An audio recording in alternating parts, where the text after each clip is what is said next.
Mr. Kelly, and it was obviously somebody who was listening to the primary campaign and heard you talking about your energy policy and your plans to use more domestic energy to improve the U.S. economy. This is from Andrew Tabiolo, and it says, Mr. Kelly, if you are elected to office and you find that your statements about the amount of oil in the U.S. are not true, what would your new energy policy be in a world where the United States ranks not first, but 14th place in proven reserves, produces 5.5 million barrels of oil a day, and consumes 21 million barrels of oil a day?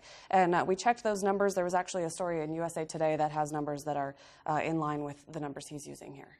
I'm actually thrilled he brought that up, because it was actually the GAO, a government agency, that just came out and said, as far as recoverable oil goes, there's more oil in the form of oil shale in Utah, Wyoming, and Colorado than the entire rest of the world combined.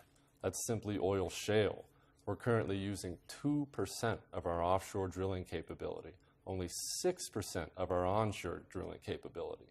And when we ask about clear contrast between the candidates in this race, let's keep in mind that President Barack Obama, with 14% real unemployment and $4 a gallon gasoline in several states, blocked a pipeline that would have lowered the cost of fuel and created 20,000 American jobs.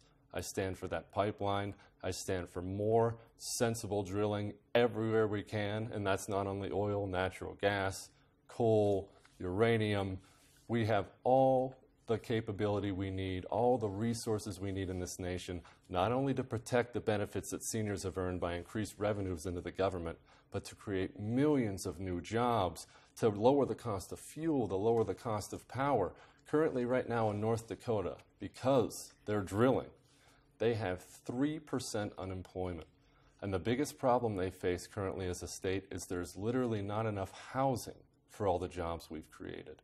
We have Southern Arizona families that can't afford to drive their children to school, that can't find a job. If they have a job, they can't afford the gasoline to get to work.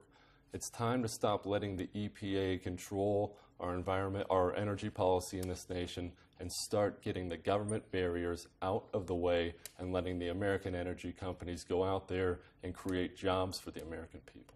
But again, the question is asking if not all of the oil reserves are accessible, as not all of them are. I mean, the U.S. is already using 77% domestic oil. So if you cannot tap all of those resources that you're mentioning for logistic reasons, how would your policy change? But we can tap those resources. In fact, we even have ANWR in Alaska. It's brought up as a place to, and let's talk about this for a second. The technology has advanced so much in the energy field that if we were to go drill in ANWR, we're talking about a stamp, a postage stamp size impact on an area the size of a football field. It's that kind of impact, a tiny, tiny impact, and yet we get all that oil. There is the oil here. We are currently drilling less in federal lands now than we ever have because of the policies of President Obama.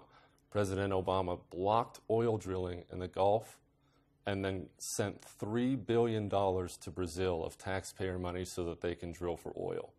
Does that sound like a president and a policy that's out for jobs and out for the American people? I do not think it does, and that's why we're going to go back to Washington and fight against that.